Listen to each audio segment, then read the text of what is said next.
অহংকার থাকা ভালো, কিন্তু নিজেকে নিয়ে নয়।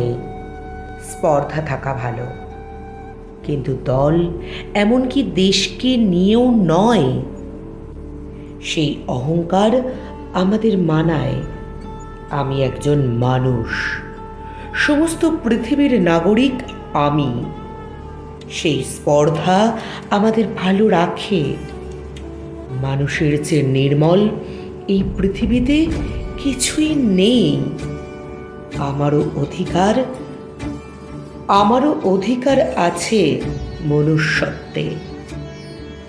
অহংকার থাকা ভালো, যে অহংকার আমাদের উদার হতে শেখায়, বিনীত করে এবং অন্ধকারে স্থির থাকার শক্তি দেয়।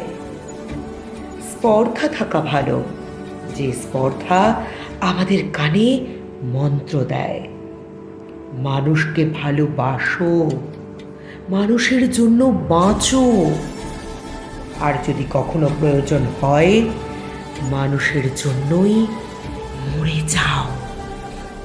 তুমি মানুষ।